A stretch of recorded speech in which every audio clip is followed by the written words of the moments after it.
Parole de Dieu quotidienne.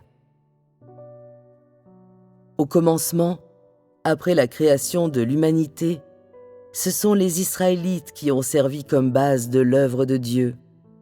La base de l'œuvre de l'Éternel sur terre était tout Israël. L'œuvre de l'Éternel consistait à guider, à paître l'homme directement en instaurant les lois afin que l'homme puisse mener une vie normale et adorer l'Éternel d'une manière normale sur terre. Dieu, pendant l'ère de la loi, ne pouvait être ni vu ni touché par l'homme, parce qu'il ne faisait que guider les premiers hommes corrompus par Satan, leur enseignant et les guidant. Ses paroles ne contenaient que des lois, des statuts, des ordonnances et les normes du comportement humain. Elles ne leur procuraient pas les vérités de la vie. Les Israélites, sous sa direction, n'avaient pas été profondément corrompus par Satan. Son œuvre de loi représentait seulement la première étape de l'œuvre du salut, le tout début de l'œuvre du salut, et n'avait pratiquement rien à voir avec des changements dans le tempérament de la vie de l'homme. Par conséquent, au début de l'œuvre du salut, il ne lui était pas nécessaire de prendre une chair pour accomplir son œuvre en Israël. C'est pour cette raison qu'il a eu recours à un médium, c'est-à-dire à un outil à travers lequel entrer en relation avec l'homme. Par conséquent, se sont levés en Israël, parmi les êtres créés, ceux qui ont parlé et travaillé au nom de l'Éternel. Et c'est ainsi que les fils de l'homme et les prophètes ont commencé à travailler parmi les hommes. Les fils de l'homme ont travaillé parmi les hommes au nom de l'Éternel. Être appelé fils de l'homme par l'Éternel signifie que de tels hommes promulguaient les lois au nom de l'Éternel.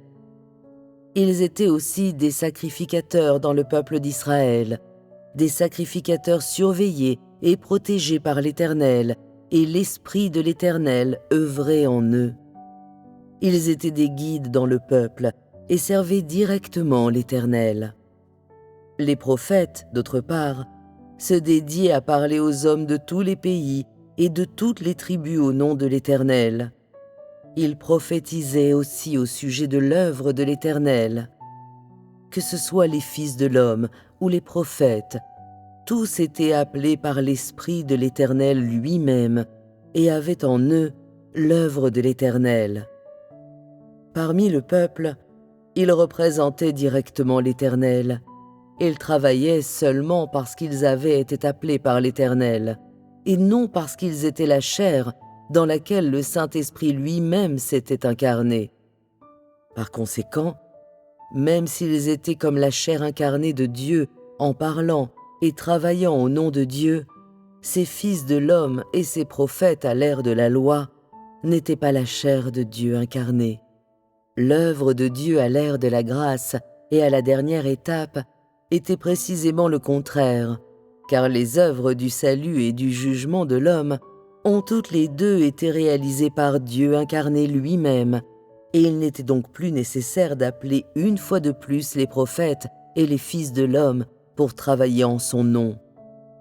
Aux yeux de l'homme, il n'y a pas une différence substantielle entre les sens et les moyens de leur travail.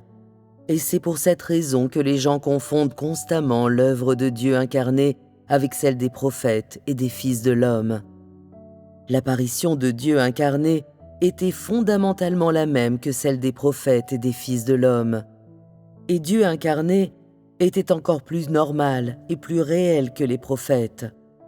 Ainsi, l'homme est tout à fait incapable de les distinguer. L'homme se concentre uniquement sur les apparences, complètement ignorant de la différence substantielle entre les deux, bien que tous deux soient semblables quant à leur être, leur travail et leur discours. Parce que la capacité de l'homme à faire la différence entre les choses est trop mauvaise, l'homme est incapable de discerner les questions simples, encore moins quelque chose de si complexe.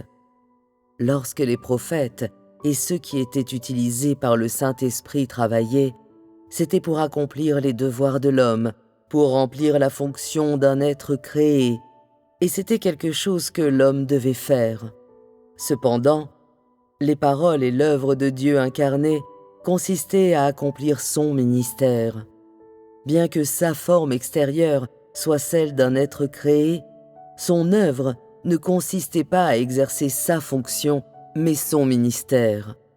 Le terme « devoir » est utilisé en relation avec des êtres créés, alors que le terme « ministère » est utilisé en relation avec la chair de Dieu incarné. Il y a une différence essentielle entre les deux. Ils ne sont pas interchangeables. Le travail de l'homme est seulement de faire son devoir, alors que l'œuvre de Dieu est de gérer et d'accomplir son ministère.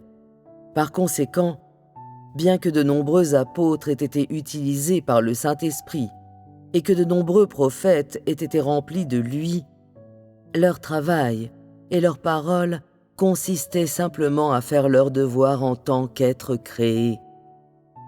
Leur prophétie dépassait peut-être le chemin de la vie dont parlait Dieu incarné, et leur humanité transcendait peut-être celle de Dieu incarné, mais quand même, ils faisaient leur devoir et n'accomplissaient pas un ministère.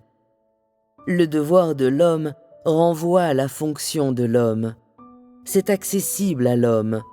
Cependant, le ministère accompli par Dieu incarné est lié à sa gestion, et c'est inaccessible à l'homme. Que Dieu incarné parle, œuvre ou fasse des merveilles, il fait une grande œuvre dans sa gestion, et une œuvre pareille ne peut pas être faite par l'homme à sa place. Le travail de l'homme consiste seulement à faire son devoir en tant qu'être créé à un stade donné de l'œuvre de gestion de Dieu. Sans la gestion de Dieu, c'est-à-dire si le ministère de Dieu incarné venait à être perdu, le devoir d'un être créé serait perdu. L'œuvre de Dieu dans la conduite de son ministère consiste à gérer l'homme, tandis que pour l'homme, remplir son devoir, c'est de remplir ses propres obligations afin de répondre aux exigences du Créateur, et ça ne saurait en aucun cas être considéré faire son ministère. Considérant l'essence propre de Dieu, considérant son esprit, l'œuvre de Dieu, c'est sa gestion. Mais considérant Dieu incarné qui revêt la forme extérieure d'un être créé, son œuvre, c'est de faire son ministère. Quelle que soit l'œuvre qu'il fasse, elle consiste à faire son ministère. L'homme ne peut que faire de son mieux dans le cadre de la gestion de Dieu et sous sa direction.